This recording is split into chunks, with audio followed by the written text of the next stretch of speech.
Vous allez bien, Alexandre? Comment vas-tu? Là, vous n'êtes pas content avec la PAC, hein? Bah non, qu'est-ce que tu veux qu'on fasse? Mais la PAC, c'est depuis toujours, vous vivez... Bah oui, depuis 92. C'est de pire en pire, alors, depuis 92. Ah Ou alors, ouais, ça s'accélère cette année. ça s'accélère, ça s'accélère. En plus de ça, là, on a, dans la PAC qui viennent de sortir, on doit répondre à des questions sur nos surfaces de champs, etc., etc. Mais la loi n'est pas tout à fait figée. Donc, Du flou. ouais, elle est floue. Donc, il y a des trucs où bon, bah, il faut répondre, il faut prendre position. Mais si ça se trouve, ça changera en cours de route, quoi. Donc, ils ont la main pour faire ce qu'ils veulent derrière, s'ils décident eux-mêmes Ouais, d'interpréter... c'est du grand n'importe quoi. C'est du grand n'importe quoi. Plus ça va, pire ça devient. Ça devient très difficile. Il y a beaucoup de mes collègues comment dirais-je, qui remplissent plus le dossier pas qu'eux-mêmes. Ils font venir des entreprises. Alors où c'est la fédération, où c'est la coordination rurale, parce qu'à la coordination rurale, on a sorti un service qui s'occupe de ces déclarations-là pour aider les paysans à faire leurs déclarations. Les chambres d'agriculture, les comptables et tout, parce que ça devient tellement... C'est comme en garde à vue, il vaut mieux avoir un avocat. On ne sait jamais pour Oui, la voilà. C'est un peu ça le climat, quoi. C'est un peu comme les gardes à vue. Maintenant, il faut avoir son comptable, son médecin et son avocat derrière soi pour arriver à cultiver nos champs. Ça devient... Donc c'est un climat de violence, délétère, un climat où justement vous devez rendre des comptes, quoi. On doit rendre des comptes de plus en plus et ça devient la calamité, quoi. Il y a toutes les semaines, on entend parler de la nouvelle loi, de la nouvelle taxe agricole. Enfin, il y a toujours quelque Encore chose. plus de taxes. Les suppressions des matières actives pour traiter. Enfin, plus tous les problèmes de trésorerie qu'on a, plus les problèmes. On a des commerciaux qui passent, ils nous disent faut se dépêcher de commander des engrais azotés, par exemple, parce qu'avec tout ce qui se passe avec les États-Unis, les taxes qu'ils mettent, la Russie et tout, on n'est pas sûr d'être capable. C'est même plus une question de prix, c'est être capable de vous fournir de la camelote. Donc ça devient, tout ça devient complètement, c'est de la folie. Il y a des Français qui ne voient pas tout ça, puisque quelque part c'est le marché mondial. Si vous tombez, les grandes distributions se fournissent ailleurs aussi. Non, mais les grandes distributions, ils s'en foutent. Ouais. Ils s'en foutent si le monde agricole français tombe. De toute façon, ils iront chercher sur le marché international. Donc, non, c'est le consommateur. Le problème, c'est le consommateur. C'est d'arriver à redonner du pouvoir d'achat aux consommateurs pour qu'ils puissent acheter des produits français et que nous, on vive décemment de nos produits. Donc, c'est la boucle infernale. Excusez-moi. On a souvent parlé des autres, des jeunes. Vous, avec l'expérience que vous avez, est-ce que vous voyez un petit peu au long terme? Pour vous, est-ce que ça va aller? Ma question plus franche. Ça va être de plus... Excuse-moi. Mais ça va devenir de plus en plus compliqué. De plus en plus compliqué, tous pour les jeunes. Oui.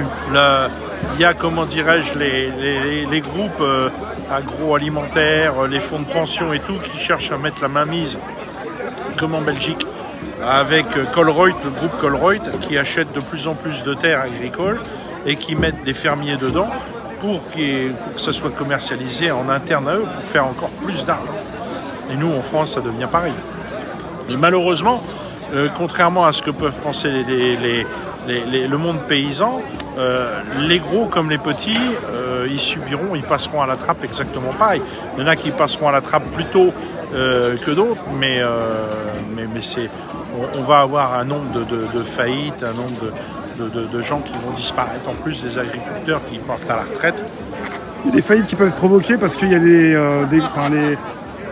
des personnes de l'étranger qui veulent reprendre pour profiter. Oui, un petit peu, mais ne serait-ce que par le prix de l'électricité. Ouais. Il y a des exploitations agricoles en France qui sont complètement étranglées par les factures d'électricité qui arrivent. Je vois les gars qui produisent des légumes. Il y a une ferme de 200 hectares dans l'est de la France qui a dû fermer parce qu'ils étaient étranglés premièrement par les gros groupes industriels qui leur achetaient des légumes. Et puis deuxièmement par les charges, parce qu'ils ont des charges tellement énormes, ils ont des frigos et tout. L'électricité, c'est un poste hyper important. Nous, on fait de la pomme de terre, et l'électricité, là, nos frigos, à l'heure actuelle, ils tournent encore, parce que les pommes de terre sont pas vendues, il nous reste encore des pommes de terre en stock. Normalement, les frigos, ils sont coupés fin mars, début avril. Et là, ils vont tourner jusqu'au mois de mai. Donc tout ça, c'est des charges supplémentaires. Et le prix de l'électricité, c'est infernal. Donc alors que comment dirais-je, la France aurait très bien pu refuser, comme l'a fait l'Espagne, d'appliquer l'Arenh. Mais bon, c'est les folies de Macron, c'est les folies de l'Europe, de Van der Leyen et tout, qu'il fallait faire européaniser le prix de l'électricité, quoi. Alors que nous, en France, on pouvait sortir des coûts du kilowatt à moindre coût. Vous me dites, au niveau des trésoreries, c'est très bas, il n'y a plus de trésorerie, quoi. Là, les trésoreries sont au plus bas. Les trésoreries sont au plus bas dans un grand nombre d'exploitations agricoles. Pour mon cas personnel, ma trésor est au plus bas, mais j'ai beaucoup de stock. Mais le stock, au jour d'aujourd'hui, si on prend du blé dur, ça vaut 190, 200, 250 euros. Ça dépend des qualités de blé dur. Mais normalement, ça devrait valoir entre 300 et 350 euros la tonne. Et au jour d'aujourd'hui, on est 100 euros en dessous. Donc on ne va pas vendre à perte notre récolte. Donc comme on ne vend pas à perte, on garde en stock chez nous. Et ça a une influence sur la trésorerie, quoi. Donc, comme on n'a plus de trésor, on va être obligé d'aller chercher des courts termes à la banque. Et ça, il faut négocier avec son banquier. Il faut négocier avec son banquier, quoi. Pour tenir. Sinon, après, c'est aussi l'effet domino. Voilà. C'est ça. Et donc, je peux vendre aussi mes céréales, hein, ça ne pose pas de problème. Mais je vais gagner quoi? Je gagne plus rien.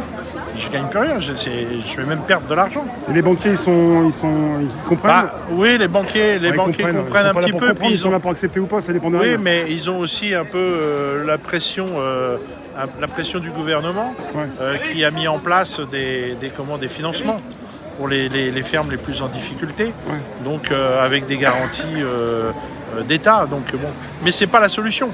C'est pas la solution. On a déjà parlé. C'est pas la solution là. Cette solution-là, c'est exactement la même solution qu'utilise le gouvernement pour gérer la France. C'est-à-dire que quand il n'y a plus de sous, qu'est-ce que tu fais? C'est pas compliqué, tu en empruntes. Et puis, donc, qu'est-ce qu'il faut faire? En France, il faut travailler. Ça, c'est la première chose. Deuxièmement, il faut faire des économies et pas de gaspillage. Et travailler, les Français travaillent, le peuple français travaille. Mais l'État ne fait pas d'économie parce qu'à chaque fois, nous, on essaye d'économiser 500 euros, 1000 euros. On essaye de faire des économies un petit peu partout. On entend parler de 40 milliards d'économies à faire et tout.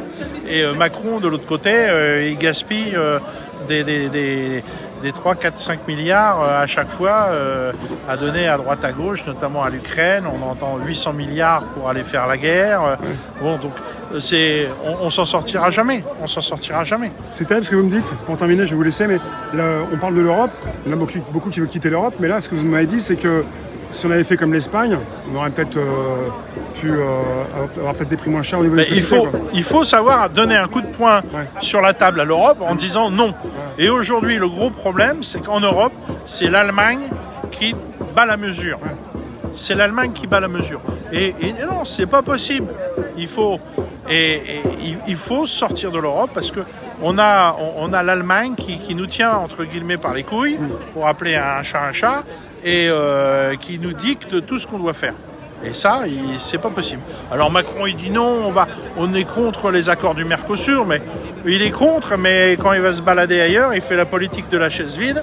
Et à côté de ça, il dit au directeur, enfin au président allemand, tu portes la parole de la France aux accords. Et donc, c'est pas possible. C'est pas possible. On s'en sortira plus.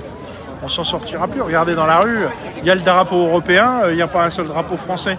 Donc c'est. on est face un ministère. Mais tu vois, tu as le drapeau européen. T'as le drapeau européen qui est là. À côté de ça, si tu veux, tu n'as pas un seul drapeau français. Moi j'étais à Rouen ce matin, Ouais. j'ai traversé un pont, tous les 20 mètres il y avait des drapeaux européens.